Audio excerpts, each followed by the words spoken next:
Sir मुख्यालय में sir आप आज अचानक पहुंच गए हैं सर, और प्रखंड प्रमुख प्रतिनिधि से बात कर रहे थे, शायद चर्चा भी कर रहे थे कि अनूप जी की प्रतिमा के बारे में। सर बताइए सर।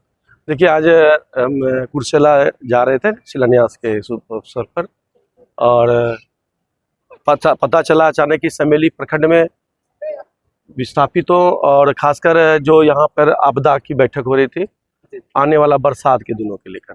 आपको पता है कि एनडीए की सरकार है, नीतीश कुमार की सरकार है, और किसी काम के पहले सरकार 2-3 महीना पहले जग जाती है।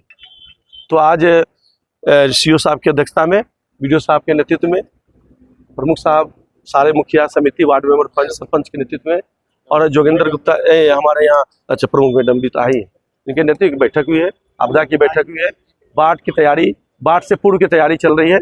सभी लोगों ने अपने अपने क्षेत्र की बात समस्या रखा है।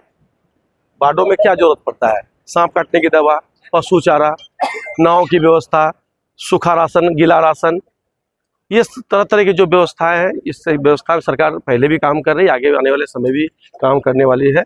सारा चीज़ लिख लिया गया है। और GR सूची, खासकर GR सूची होता है जिसको कि जिसके घरों में पानी आ जाता है और उस समय छूट जाते हैं लोग कि हमको पैसा नहीं मिला, हमको रिलीफ नहीं मिला, हमको सरकार के द्वारा अनुदान नहीं मिला। तो जब आज हम लोग ये निर्णय तय हो गया है कि पंचायत के अध्यक्ष, पंचायत के जो मुखिया हैं, उनकी वहाँ पंचायत का वो मालिक होते हैं, वो जो GR सूची देंगे उसको वार्ड मेंबर सत्यापित कर दे, मुखिया जी सत्यापित कर दे, तब सीओ साहब के पास आए, और तब कोई व्यक्ति बोले कि मेरा नाम छूट गया है, तब तो सरकार और प्रशासन की गलती होगी।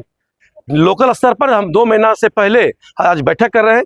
हम आशा निपूर्ण विश्वास है कि हमारे जो पंचायत जो प्रतिनिधि हैं, सभी लोग अपने अपने वार्डों में जहाँ पानी आता है, जिस एरिया में, चाहे भदैया टोला में हो, चाहे चुआर में हो, चाहे आपका बकरी में हो, जहाँ समेली में पानी कम आता है लेकिन जहाँ भी आता है, तो यदि उस जगह में पहले से तैयारी हो जाए, समय रहे, तो उसको आपदा में सारा रिलीफ मिल जाएगा, जो सरकार देने के लिए तैयार है। और आपके नेतृत्व में सारा काम हो रहा है, सरकार के नेतृत्व में काम हो रहा है। और मीडिया वाले को बहुत बहुत धन्यवाद है, आप सब लोग क्या भरोसा कर रहे हैं। तो आज आपदा की बैठक है, आपदा की बैठक बहुत शांतिपूर्ण ढंग से हुआ है, और सब लोगों ने जो जो समस्या रखा उसको एक एक बिंदु वाइज कर लिया गया। सर समेली प्रखंड का जो भूमि है सर, उसके बारे में क्या कुछ कहिएगा सर? देखिए, ये नीतीश जी की सरकार है, ये जमीन जहाँ हम अभी खड़े हैं, ये जमीन बिहार सरकार की नहीं है। हम लोग एक जमीन एक्वायर करने के लिए यहाँ बात किए थे, और उसकी एक बैठक पुनः होनी है। जो जमींदार है लीज नीति के तहत देना नहीं चाह रहे, एक बैठक हो चुकी है, एक बैठक हो गई, दूसरी बैठक होगी। तो निश्चित आप जान जाइए, बराड़ी, समेली, कुर्सेला, समेली बराड़ी को तो 16 लाख रुपये का जो बिल्डिंग बनना है, उसी तरह समेली को, कुर्सेला को, दोनों जगह, तीनों जगह की सरकार ने स्वीकृति दे दी है। बट यहाँ समेली में जमीन नहीं है, कुर्सेले को अपने जमीन नहीं है, दोनों जमीन देखा जा रहा है। जमीन मिलते ही सारा काम उसमें भवन बन के बड़ा तैयार हो जाएगा। लीज नीति पे सरकार 99 साल का लीज देती है, और उसका जो दर होता है वो किसान को समझ में नहीं आ रहा है कि हम कितना कम में क्यों दें। सही बात है, किसान को पोसाएगा तब तो देगा ना, हम किसी की जमीन को जबरदस्ती तो नहीं ले सकते हैं। क्या पहल हो रही है आपकी? हम चाहेंगे किसान को ज़्यादा ज़्यादा मुहैया, जैसे राशि मुहैया हो, उसको सहायता, उसको ज़्यादा ज़्यादा राशि मिले। सर अंतिम सवाल सर, अनूप जी के सर क्या?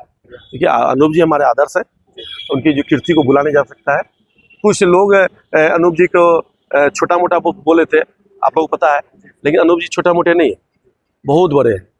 उसके नाम में समेली ने पिछड़ा हम लोग उनके नाम, हाँ, उनके नाम से हम लोग उनके नाम पे राजनीति करके हम लोग आज विधायक बने।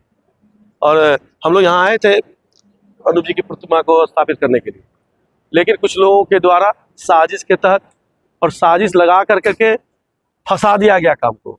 हम नाम नहीं बताना चाहते, हम दोबारा एक बार नाम बताएंगे। एक काम फंसा हुआ, प्रमुख साहब जानते हो, काम निकल जाएगा तब नाम, सारी बात को पोल हम खोलेंगे। ये पोल नहीं खोले, कुछ लोगों ने फंसाया, किस लोगों ने इसको हटाया, लेकिन हम अनूप द्वार बनाने जा रहे हैं। 1-2 वर्ष के अंदर अनूप जी की जो नाम है, हम लोगों ने जो वादा किया था कि अनूप द्वार होना चाहिए, अनूप जी का कीर्ति को भुला नहीं जा सकता है। तो अनूप द्वार जो हॉस्पिटल चौक है, वहाँ अनूप द्वार हम लोग आने वाला 1-2 वर्ष के अंदर नारियल फोड़ेंगे, और इस क्षेत्र के लिए समर्पित हो।